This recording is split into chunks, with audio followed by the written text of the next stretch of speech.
Assalamualaikum warahmatullahi wabarakatuh. Perkenalkan, nama saya Safira Munawaroh, NIM 191032139 dari Program Studi Agribisnis Fakultas Pertanian Universitas Muhammadiyah Jember.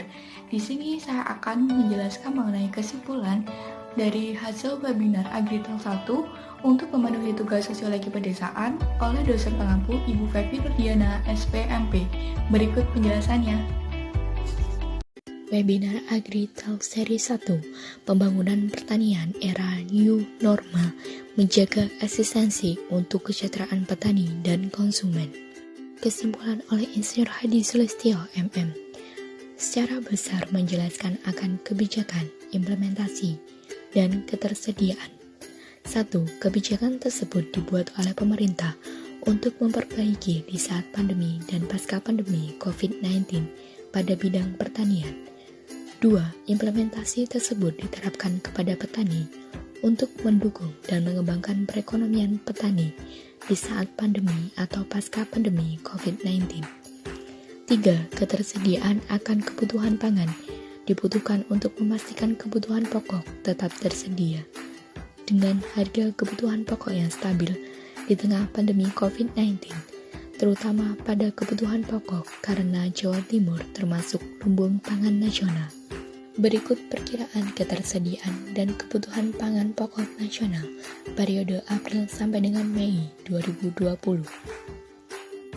Maka, dari data BPS yang ada dapat disimpulkan bahwa pasokan harga kebutuhan pokok stabil, kecuali pada bawang putih dan kedelai yang mengalami defisit atau penurunan karena tanaman tersebut termasuk dalam subtropis. Berikut kesimpulannya disampaikan oleh Profesor Dr. Insinyur Bustanil Arifin.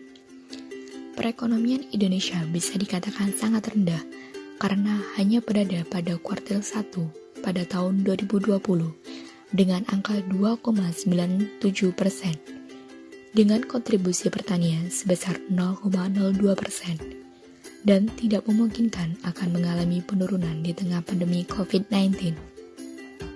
Sistem ekonomi pada awalnya menggunakan sistem gotong royong, kemudian lanjut ke tahap Orde Baru 1, di mana Bulog lebih dominan. Kemudian memasuki Orde Baru kedua, di mana mengalami krisis moneter. Dilanjut dengan masa transisi, di mana terjadi penurunan harga kebutuhan. Lalu memasuki era modern, dengan terjadi era revolusi digital 4.0. Lalu, pada saat pandemi COVID-19, pertumbuhan ekonomi pertanian tidak meningkat dan menurun ke arah minus yang dapat mengakibatkan terjadinya krisis pangan. Hal tersebut didukung dengan pertumbuhan sektor pertanian pada tahun 2020 yang mengalami penurunan ke arah minus. Data BPS 5 Mei 2020. Berikut kinerja pertumbuhan sektor pertanian dalam persentase.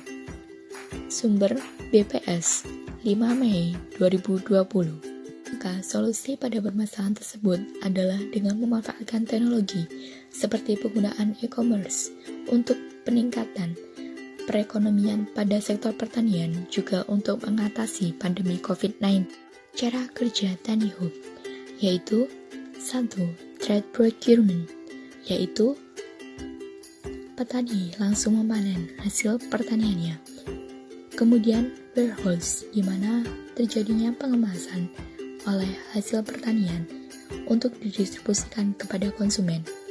Lalu yang ketiga, distribusi, di mana barang tersebut akan disampaikan langsung kepada konsumen.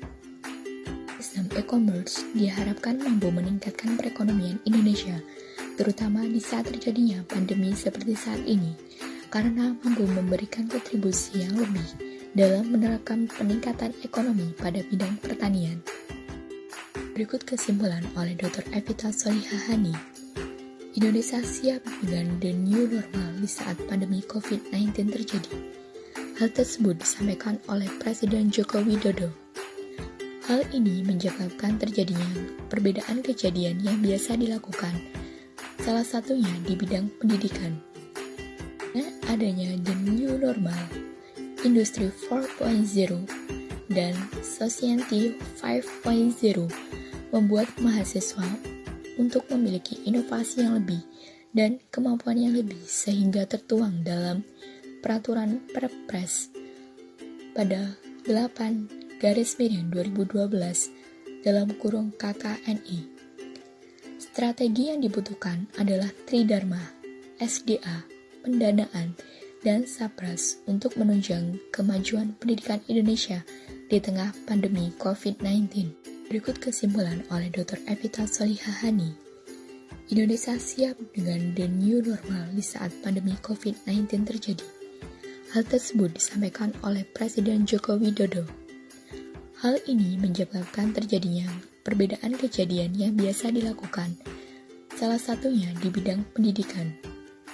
Dengan adanya the new normal, Industri 4.0, dan Society 5.0 membuat mahasiswa untuk memiliki inovasi yang lebih dan kemampuan yang lebih sehingga tertuang dalam Peraturan Perpres pada 8/2012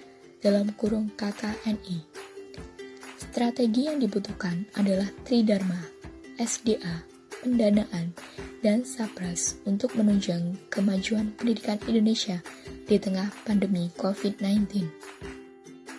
Pada saat berlangsungnya pandemi seperti saat ini, sangat diperlukan peranan teknologi untuk memanajemen seluruh aktivitas belajar mengajar dan kebutuhan akademik lainnya di tengah pandemi COVID-19.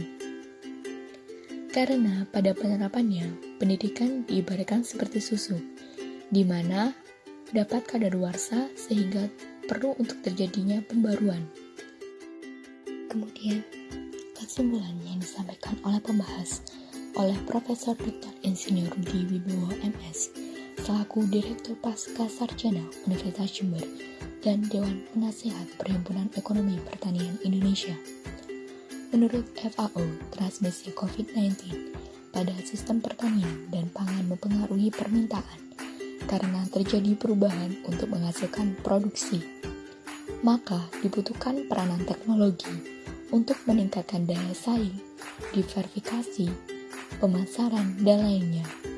Kemudian juga peranan konsumen untuk menggunakan barang ekspor dibandingkan barang impor karena untuk penguatan ekspor dan produksi dalam negeri.